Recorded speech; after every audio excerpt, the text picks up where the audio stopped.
नमस्कार, BT news देख रहे हैं आप। मैं हूं आपके साथ हरिओम कुमार। अभी हम खड़े हैं पिपरिया प्रखंड के वलीपुर और मोहनपुर के सीमांत पर, और हमारे साथ मौजूद हैं मोहनपुर के मुखिया प्रत्याशी काजल कुमारी के पति विकास कुमार। हम इनसे कुछ बात करते हैं, इनका विकास का क्या मुद्दा रहेगा, किस तरह ये काम करेंगे। और इनसे पहले जो मुखिया जी थे उनके कार्य से ये नाखुश होकर चुनाव में उतरे हैं, तो कौन से कार्यों से नाखुश हैं वो इनसे हम जानेंगे। नमस्कार विकास जी। नमस्ते सबको। आप जो हैं, चूँकि आप दोनों एक परिवार से ही उम्मीदवारी लेके आए हैं, जी। तो ये आपका आपसी मतभेद है या चुनावी मुद्दा लेकर आप चुनावी मैदान में उतरे हैं? आपसी मतभेद पारिवारिक में कुछ नहीं है। समाज के लोग चाहते हैं कि कुछ नया हो, समाज में कुछ बेस्ट हो, सबसे बेटर हो। उसके लिए लोगों ने मुझे पुश किया और उसके लिए मैं यहाँ पे आया हूँ। एक 7 निश्चय योजना की मैं बात बताता हूँ आपको। 7 निश्चय योजना क्या है? सरकार ने डेवलपमेंट प्रोसेस के लिए 7 चीज़ को आगे बढ़ाया है। महिलाओं का अधिकार, उनको जॉब दिलाना, गांव के जो लेडीज़ हैं जो बैठी रहती हैं, सड़क हो गया, बिजली हो गया, ऐसे करके टोटल ये शौचालय हो गया, कॉलेज का निर्माण, ये सब 7 निश्चय योजना में है। पर 7 निश्चय योजना में आप देख सकते हैं सिर्फ मोहनपुर पंचायत की बात नहीं है, और भी 1-2 पंचायत की बात मैं कर रहा हूँ। रोड और बिजली छोड़ के कुछ नहीं है। आपके मोहनपुर पंचायत में कौन कौन से गांव हैं? मोहनपुर पंचायत में पहला इधर मोहनपुर है, मुरवरिया है और हसनपुर है। 3 गांव। तीनों गांव में वोट का समीकरण कैसा रहता है? तीनों गांव में वोट का समीकरण इस बार तो बहुत ज़बरदस्त है। पिछले बार भी ऐसा हो जाता है कि 2 गांव में वोट बढ़ जाता है, लेकिन इस बार मुझे लेकर के लोग काफ़ी उत्साह में हैं कि कुछ नया देखने को मिल रहा है और कुछ इस बार नया होने वाला है, और जैसा लोग चाहते थे वैसा होने वाला है। तो इसको लेकर के लोग में एक अलग सा उत्सुकता है। चूँकि आप तो युवा उम्मीदवारी कर रहे हैं और इस बार का जो रिजल्ट आ रहा है चुनाव का, वो युवा के पक्ष में ज़्यादातर आ रहा है, तो ये तो आपका प्लस पॉइंट हो रहा है। कल ही की बात बताता हूँ कि मैं अभी 20 तारीख से प्रचार प्रसार शुरू करूँगा, पर मेरे लिए लोग ही लगे हुए हैं। कल मुरवड़िया में 2-3 लोग जाकर के मुझे फ़ोन करते हैं कि आपका इस टोला में मैंने बातचीत किया है और लोग बोल रहे हैं कि नहीं, उन्हीं का समर्थन दे रहा हूँ। तो मैं लगा ही नहीं हूँ, लोग लग गए मेरे पीछे। क्योंकि देखिए कारण क्या होता है, भय और डर का जो माहौल समाज में आप क्रिएट करते हैं, आप बनाते हैं, लोग उससे ऊब चुके हैं। आप बोलते हैं कि ये मोहनपुर है, वो वलीपुर है, वो ओलीपुर है, वहाँ का लड़का मारेगा, वो ये जात है, वो जात है। लोग इन सब चीज़ से बहुत आगे बढ़ चुका है। ये वो सीमान है, वो सीमान है, उसका ऐसे मारेगा, वो गोलीबारी, ये सब अब नहीं चलने वाला है। ये 2021 से नया ज़माना है, तो लोग अब डेवलपमेंट देख रहा है, लोग आगे बढ़ने के लिए सोच रहे हैं। अब ये सब करने से कोई फ़ायदा, जात पात लड़ाने से ये सब होने वाला कुछ नहीं है। अभी आप कुछ देर पहले 7 निश्चय योजना का बात किए थे। 7 निश्चय योजना में आपके पंचायत में कौन कौन सा कार्य हुआ और कौन सा कार्य बचा रह गया है?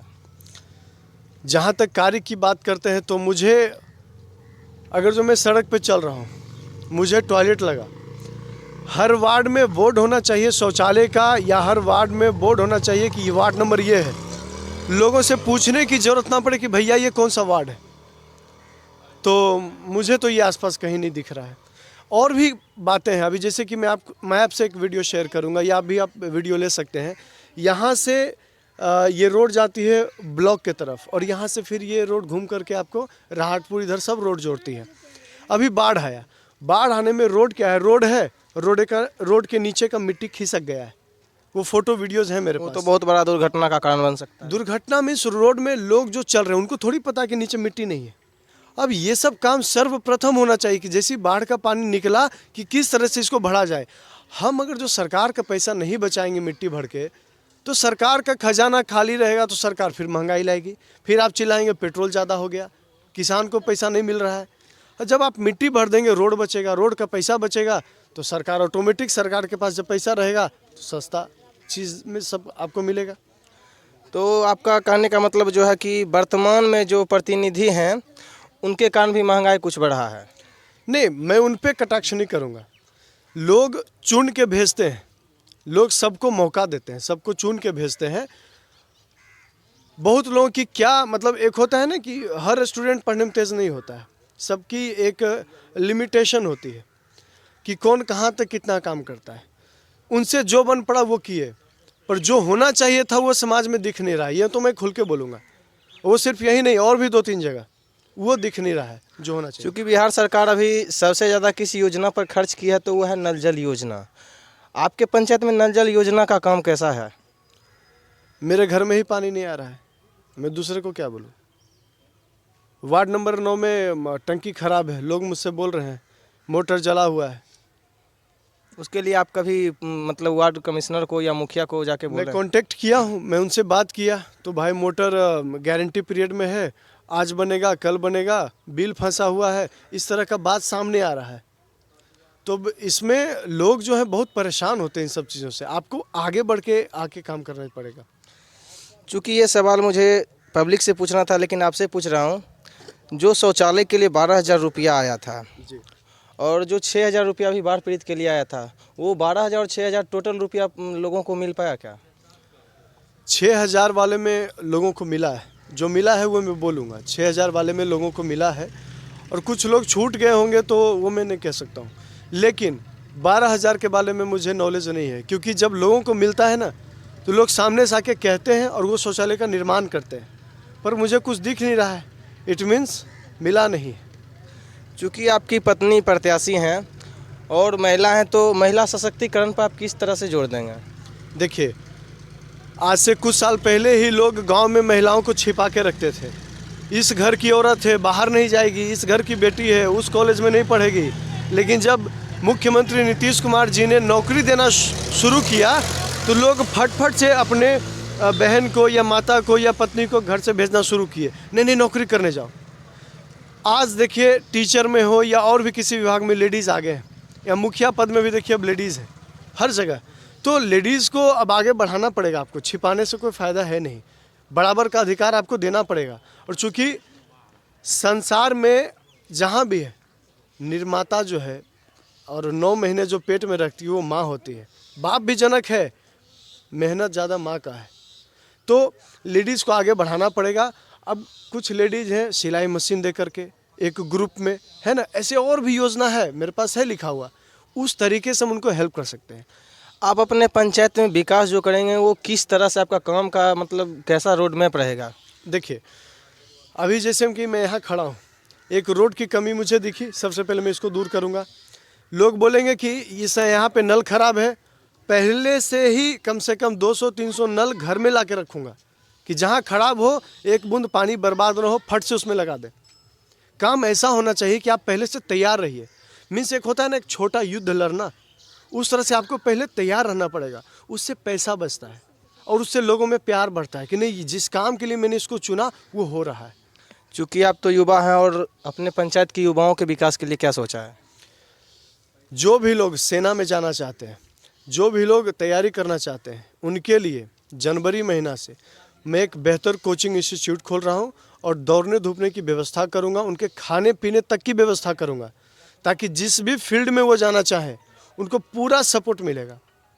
और किसान हैं या जो भी हैं, सब लोग सपोर्ट करेंगे उनको, खाने से लेकर के दौड़ने पढ़ने तक तो मैं व्यवस्था करूंगा, ग्रेजुएशन तक। जो तैयारी करना है गांव में सब कुछ अवेलेबल कर दूंगा, पटना लखीसराय जाने की ज़रूरत नहीं पड़ेगी।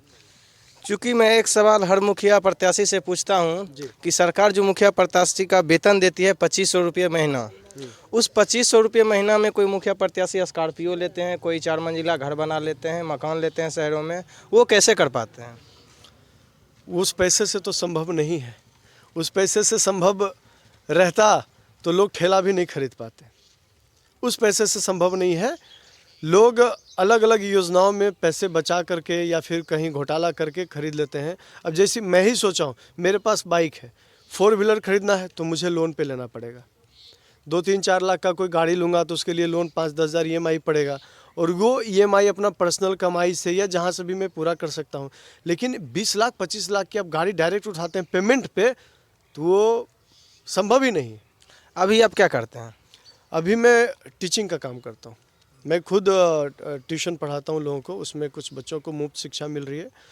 कुछ गार्जियन ऐसे हैं 100-200 जिनको इच्छा है दे देते हैं, पर मेरा कोचिंग अभी चलता है मोहनपुर में। आप अपने पंचायत की जनता से कुछ कहना चाहेंगे?